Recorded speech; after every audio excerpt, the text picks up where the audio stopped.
Hello everyone, कैसे हैं आप सब। मैं उम्मीद करता हूँ सब अच्छे होंगे। आज क्लास 11th की अकाउंटेंसी का लेक्चर लेके आया हूँ बहुत दिन बाद। थोड़ी सी प्रॉब्लम थी जिसके कारण आपको रेगुलर वीडियोस नहीं मिल रही थी। अब आपको रेगुलर वीडियोस मिलेंगी फ्रॉम टाइम टू टाइम। पूरा सिलेबस कवर करेंगे। आज हम चैप्टर नंबर 5 है बेसिकली बुक में, लेकिन अकाउंटिंग का हम तीसरा चैप्टर जो है इस कोर्स का 2020-21 में स्टार्ट करने जा रहे हैं। ठीक है। बहुत इंपॉर्टेंट चैप्टर है ये। चैप्टर के ऊपर सारी अकाउंटिंग बेस्ड है आपकी। चैप्टर का नाम है अकाउंटिंग इक्वेशन। चैप्टर स्टार्ट करने से पहले छोटी सी रिक्वेस्ट है, अगर चैनल पे आप न्यू हैं, फर्स्ट टाइम वीडियो को देख रहे हैं, तो प्लीज़ चैनल को सब्सक्राइब कर लेना। सब्सक्राइब करके बेल आइकन दबा देना, बिकॉज बेल आइकन दबाने का फ़ायदा आपको ये होगा, जब भी कोई नई वीडियो आएगी उसका नोटिफिकेशन आपको सबसे पहले मिल जाएगा। और वीडियो को मैक्सिमम लाइक और शेयर करना है आपने। Thank you so much. तो स्टार्ट करते हैं लेक्चर नंबर 1, अकाउंटिंग इक्वेशन। तो अकाउंटिंग इक्वेशन जो है मैं आपको फटाफट से स्टार्ट करवाता हूँ। Accounting equation is the most important chapter in accounting. जैसे कि मैंने आपको पहले भी बताया कि ये बहुत ही इंपॉर्टेंट चैप्टर रहने वाला है, जो आपको अकाउंटिंग के कंसेप्ट्स को क्लियरली समझने में बहुत ज़्यादा हेल्प करेगा। ठीक है। अब अकाउंटिंग इक्वेशन क्या है? देखो, अकाउंटिंग इक्वेशन को आप किसी भी तरीके से आप इसमें, जैसे मैंने 3 अकाउंटिंग इक्वेशन लिखी हैं एक ही, मतलब एक है इनका, लेकिन आप इनको अलग अलग तरीके से जो है एनालाइज कर सकते हो, अलग अलग तरीके से इसको असेस कर सकते हो। It is up to you. तो आपने याद रखना है, assets equals to liabilities plus capital. अब ये सारी टर्म, अकाउंटिंग टर्म्स जो है मैंने आपको ऑलरेडी एक्सप्लेन कर दी हुई हैं। लिंक आपको डिस्क्रिप्शन में मिल जाएगा अकाउंटिंग टर्म्स का, तो आप वहाँ से जाके अकाउंटिंग टर्म्स अच्छे से सीख सकते हैं, आपको क्लैरिटी हो जाएगी। एसेट्स का मतलब जो हमारा अपना है, ठीक है, हमारे पास अपना क्या है, व्हाट वी ओन। लायबिलिटीज़ का मतलब होता है कि जो हमने पब्लिक का, बाहर वाले लोगों का पैसा देना है। कैपिटल का मतलब होता है पूंजी, कि जो बिजनेसमैन जब बिजनेस शुरू करता है उसको कुछ ना कुछ इन्वेस्टमेंट करनी पड़ती है, बिजनेस में कुछ ना कुछ पैसा लगाना पड़ता है, इन्वेस्ट करना पड़ता है, उसको कैपिटल कहा जाता है। ठीक है। अब मैंने इक्वेशन लिखी है, assets equals to liabilities plus capital. अब प्लस यहाँ पे कैपिटल है, इधर आके माइनस हो सकती है, तो assets minus capital equals to liabilities, या आप इसको ऐसे भी लिख सकते हैं, लायबिलिटीज इधर प्लस में है, इधर लेके आओगे लेफ्ट साइड में राइट से, तो ये माइनस हो जाएगी। एसेट्स माइनस लायबिलिटीज ये कैपिटल के बराबर होता है। तो आप इस तरीके से इन तीनों अकाउंटिंग इक्वेशंस को जो है वो डील कर सकते हो। इसके जो वीडियो का सेकंड पार्ट आएगा ना, सेकंड लेक्चर आएगा, उसमें आपको शॉर्ट ट्रिक बताऊंगा। बहुत ही इंपॉर्टेंट शॉर्ट ट्रिक है अकाउंटिंग की, उससे आपको अकाउंटिंग पढ़ने में बहुत ज़्यादा आसानी हो जाएगी। वो बिगिनर्स के लिए है बेसिकली, और आप वैसे भी बिगिनर्स ही हो, 10th के बाद अभी आए हो, तो आपको वो चीज़ जो है बहुत ज़रूरी है। तो मैं नेक्स्ट वीडियो में ज़रूर आपसे डिस्कस करूँगा। राइट। कुछ और थ्योरी लिखी है मैंने। An accounting equation is mainly based on dual concept of accounting. Accounting का जो कंसेप्ट है ना, वो बेसिकली डुअल कंसेप्ट है। डुअल का मतलब क्या होता है, डबल। अकाउंटिंग हमारी सारी डबल एंट्री कंसेप्ट के ऊपर बेस्ड है। डबल एंट्री कैसे, मतलब कोई भी ट्रांजैक्शन हो, मतलब कोई भी ट्रांजैक्शन का मतलब कोई भी चीज़ खरीदी जाती है, कोई भी चीज़ बेची जाती है, हर एक ट्रांजैक्शन के कम से कम 2 एस्पेक्ट होते हैं। मतलब आपने कोई चीज़ परचेज की, आपने परचेज करने के बदले में कैश दे दिया, राइट। तो एक हाथ से आपने लिया, मतलब जो प्रोडक्ट है आपने परचेज किया, और दूसरे हाथ से पेमेंट करी, तो मतलब 2 एस्पेक्ट हो गए ना, कि एक पर्सन एक ही टाइम पे रिसीव भी कर रहा है और एक ही टाइम पे वो पे भी कर रहा है, मतलब दे भी रहा है चीज़ को। ऐसे ही सेलर के पॉइंट ऑफ व्यू से सोचो, वो आपको गुड्स बेच भी रहा है, मतलब गुड्स भी दे रहा है, और साथ में उसके बदले में पैसा भी आपसे लिया जा रहा है, राइट। तो हर एक एंट्री के कम से कम 2 एस्पेक्ट होते हैं, इसीलिए अकाउंटिंग को डबल कंसेप्ट ऑफ अकाउंटिंग या डुअल कंसेप्ट ऑफ अकाउंटिंग जो है वो कहा जाता है। अब डुअल कंसेप्ट एस्पेक्ट जो है वो क्या है, एक तो डेबिट होगा और दूसरा क्रेडिट होगा। डेबिट और क्रेडिट में आप लोगों को डिफरेंशिएशन जो है बहुत ज़्यादा ज़रूरी है समझना। सो आप इनको बहुत अच्छे से समझें, ध्यान रखें इसका। ठीक है। एक डेबिट होगा और दूसरा क्या होगा, credit, which means every transaction in accounting effect both debit. D R लिखा ना आपने, यहाँ आगे डेबिट को डी आर ही लिखना है। डी आर का मतलब होता है डेबिट रिकॉर्ड, और सी आर का मतलब होता है क्रेडिट रिकॉर्ड। एंड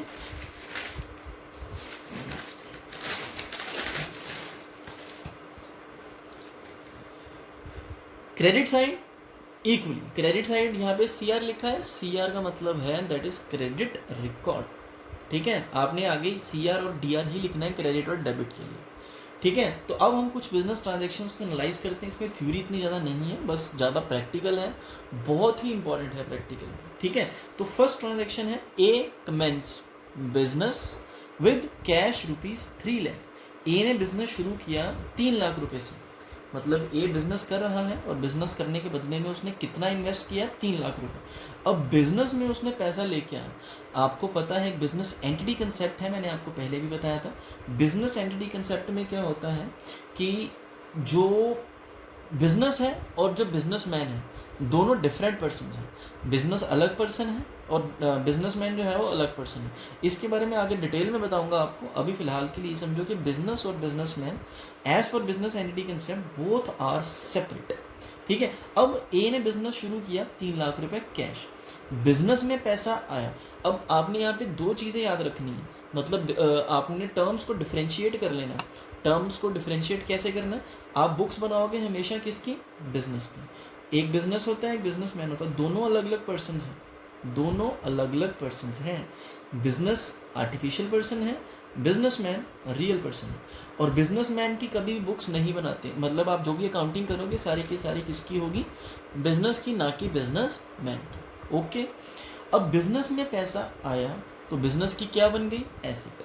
तो एसेट मतलब बिजनेस में कैश आया 3 लाख रुपए का, तो कैश 3 लाख रुपए से बढ़ गया, कैपिटल की फॉर्म में आया है, तो 3 लाख रुपए की कैपिटल हो गई प्लस लायबिलिटी। ये मैं पहली वाली काउंटिंग इक्वेशन यूज करूंगा, assets equals to capital plus liabilities.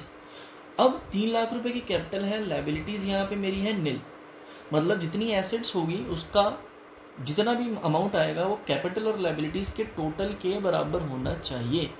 ठीक है, सो यहाँ पे कैपिटल है 3 लाख, लायबिलिटीज है निल, तो 3 लाख प्लस निल कितना हो गया, 3 लाख, वो एसेट्स के इक्वल आ रहा है। सेकेंड एंट्री है, हमने क्या किया, गुड्स परचेज की राम से 30,000 रुपये की। अब यहाँ पे ना तो लिखा है कैश और ना ही लिखा है क्रेडिट, तो इसको क्या समझे, देखो सिंपल सी चीज़ है, जब भी आपको क्वेश्चन में ये ना लिखा जाए कि गुड्स आपने कैश परचेज की है या कैश सेल की है, तो आप ये अज्यूम करोगे कि हमने उधार पे परचेज किया, अगर पर्सन का नाम आ जाता है तो। अब यहाँ पे राम का नाम आ गया, इसका मतलब ये उधार पे परचेज की गई है 30,000 रुपये की गुड्स। तो एसेट्स मतलब कैश 3 लाख रुपए का था पहले भी और अभी भी 3 लाख रुपए का, क्योंकि कैश तो पे नहीं किया हमने, लेकिन 30,000 का स्टॉक परचेज कर लिया। स्टॉक मतलब होती है हमारी इन्वेंट्री। इन्वेंट्री क्या होगी हमारे बिजनेस के लिए, एसेट। तो इन्वेंट्री क्या हो जाएगी, एसेट में इन्वेंट्री का अलग कॉलम बन जाएगा और ये ऐड हो जाएगी 30,000। कैपिटल में कोई चेंज हुआ नहीं हुआ, क्योंकि कैपिटल में से तो पैसा गया ही नहीं अभी। क्रेडिटर्स, अब यहाँ पे एक नई टर्म आती है लायबिलिटीज। जब भी हम उधार पे गुड्स को परचेज करते हैं तो उसके बदले में क्रेडिटर्स जनरेट होते हैं। तो क्रेडिटर्स का मतलब होता है कि जिनसे हमने उधार पे परचेज किया, मतलब अभी इनको पे करना है, तो ये हमारी क्या हो गई, लायबिलिटी। तो 30,000 के क्रेडिटर्स जो है वो आ जाएंगे। अब यहाँ पे टोटल देखो, 3 लाख की कैपिटल, 30,000 का क्रेडिटर्स, तो टोटल कितना हो गया, 3,30,000। और इधर टोटल कितना आ रहा है, 3,30,000। तो आपको ये क्लियर हो गया होगा कि एसेट्स का जो अमाउंट आएगा सम अप करने के बाद सारी एसेट्स को, वो कैपिटल और क्रेडिटर्स के बराबर आना चाहिए, राइट। तीसरा पॉइंट, हमने गुड्स को सेल कर दिया, कैश बेचा 13,000 का, ब्रैकेट में मैंने यहाँ पे लिखा हुआ है कॉस्टिंग ₹10,000। अब गुड्स की कॉस्ट थी 10,000, लेकिन बेचा कितने में उसको, 13,000 रुपये। कितने में, 13,000, मतलब 10,000 की गुड्स थी, 13 में सेल कर दिया। 10,000 की गुड्स 13,000 में हमने बेच दी, तो कितने का प्रॉफिट हुआ हमारे को, 3,000 का। तो ये 3,000 का प्रॉफिट जो है वो कैपिटल में भी प्लस होगा, बिकॉज जो प्रॉफिट या कोई भी लॉस होता है वो बिजनेसमैन की कैपिटल में प्लस या माइनस कर दिया जाता है। तो कैश 3 लाख, गुड्स बेची कितने में, 13,000 में, इन्वेंट्री 30,000 की थी, 10,000 की हमने बेच दी, तो इन्वेंट्री मेरे पास कितनी रह गई, 20,000। तो माइनस करने के प्लस माइनस करने के बाद जो भी अमाउंट बचेगी वो मेरे पास आ जाएगी 3,33,000। अब कैपिटल पे आ जाओ, कैपिटल है हमारे पास 3 लाख, प्रॉफिट ऐड कर दिया मैंने 3,000, तो टोटल हो गया ये 3,03,000। क्रेडिटर्स में कोई चेंज नहीं हुआ, क्रेडिटर्स एज इट इज रहेंगे, तो ये आ गया 3,33,000। ठीक है, अब इसके बाद जो नेक्स्ट है हमारे पास, नेक्स्ट क्या होगा, पेड टू क्रेडिटर्स ₹20,000, हमने क्रेडिटर्स को पे कर दिया। कितना पे किया? 20,000। 20,000 की जो अमाउंट हमने क्रेडिटर्स को पे की है वो लाइबिलिटीज़ में से तो कम होगी ही होगी, साथ में कैश में से भी कम होगी, बिकॉज पेमेंट तो कैश में ही होगा ना। कैश था 3,13,000 पिछले पॉइंट के हिसाब से, उसमें से हमने क्रेडिटर्स पे कर दिए 20,000 के, वो माइनस हो गए। अब मेरे पास जो कैश बचा वो कितने का बचा? 2,93,000। कैपिटल पे आ जाते हैं। कैपिटल में तो कोई चेंज रहेगा ही नहीं, ठीक है। कैपिटल 3,03,000 है तो वो एज इट इज़ रहेगी, बिकॉज ये रेवेन्यू एक्सपेंस नहीं है, क्योंकि हम लाइबिलिटी पे कर रहे हैं, तो जो कैश जा रहा है वो लाइबिलिटी से भी माइनस हो रहा है, राइट। सो दूसरी साइड पे क्रेडिटर्स 30,000 के थे, इसमें से माइनस कर दिया 20,000, बचा 10,000। अब इधर टोटल है मेरा 3,13,000 और इधर कैपिटल है 3,03,000 और उसमें ऐड कर देना मैंने क्रेडिटर्स का अमाउंट जो बच गया। क्रेडिटर्स 30 के थे, 20 पे कर दिया, बचा कितना? 10। तो दोनों को ऐड किया, कितना आ गया मेरे पास? 3,13,000। देन नेक्स्ट पॉइंट है रेंट पेड ₹5,000, हमने रेंट पे किया 5,000। कितना? 5,000। अब जो रेंट पे किया ये कैश में से भी लेस होगा और कैपिटल में से भी लेस होगा, बिकॉज ये रेवेन्यू नेचर का खर्चा है जो बार बार होता है, ठीक है। इससे ना तो कोई एसेट क्रिएट हो रही है, ना ही कोई लायबिलिटी क्रिएट हो रही है, ठीक है। तो ये कैश में से भी लेस हो जाएगा। 2,93,000 कैश था ये पॉइंट पे, और उसमें से माइनस कर दिया मैंने 5,000 रेंट जो पे कर दिया, ठीक है। माइनस करने के बाद आ जाता है मेरे पास 2,88,000, ठीक है। और उसमें हम ऐड कर देंगे इन्वेंट्री जो हमारी पेंडिंग पड़ी थी पीछे 20,000, तो 2,88,000 प्लस 20,000 ये बन गया मेरा 3,08,000, ठीक है। और इधर कैपिटल में से मैंने 3,03,000 की कैपिटल थी, उसमें से रेंट जो पे किया मैंने, जैसे कि आपको बताया ये रेवेन्यू नेचर का एक्सपेंस है, तो इससे कैपिटल भी कम होगी। तो माइनस करने के बाद आ गया मेरे पास 2,98,000 और क्रेडिटर्स 10,000 के 10,000 हैं एज इट इज़, इनमें कोई चेंज नहीं। तो 2,98,000 plus 10,000 it will equals to 3,08,000, right. Last point है, लास्ट ट्रांजैक्शन है। इसके बाद नेक्स्ट वीडियो में क्वेश्चंस लेके आऊँगा अच्छे अच्छे, और आपको ट्रिक बताऊँगा, बड़ी ज़बरदस्त ट्रिक है, ठीक है। अब हमने यहाँ पे कमीशन रिसीव किया है 8,000 रुपये का, 8,000 का कमीशन रिसीव किया। तो रिसीव करने का मतलब कि आया है बिजनेस में, तो कैश प्लस बढ़ेगा कैश। 2,88,000 का कैश था जिसमें 8,000 हमने कमीशन ऐड कर दी, तो टोटल मेरा कैश कितना हो गया? 2,96,000, राइट। इन्वेंट्री में कोई चेंज नहीं होगा, ये 20,000 एज इट इज़ रहेगी। तो इन दोनों को जब मैं प्लस करूँगा तो मेरे पास आ जाएगा 3,16,000 रुपये, 3,16,000। अब कैपिटल 2,98,000 थी, तो अब कमीशन ऐड होगी कैपिटल में, क्योंकि ये रेवेन्यू नेचर की इनकम है और इनकम से मेरी कैपिटल भी तो बढ़ रही है। तो 2,98,000 को में हमने 8,000 ऐड कर दिया कमीशन का, तो ये हो गया मेरे पास 3,06,000 और क्रेडिटर्स 10,000 के दोनों ऐड करेंगे, इनका टोटल भी आ रहा है हमारे पास 3,16,000, ठीक। सो ये कुछ ट्रांजैक्शंस थी जिनको हमने एनालाइज किया, डबल एंट्री कंसेप्ट से समझने की कोशिश की, ठीक है। आई होप आपको समझ में आया होगा। समझ में आया है, वीडियो अच्छी लगी है तो प्लीज़ वीडियो को लाइक और शेयर ज़रूर कर देना, और वीडियो को मैक्सिमम शेयर करें, बिकॉज बहुत ही तरीके से, बहुत ही आराम से मैंने आपको कंसेप्ट क्लियर किए हैं।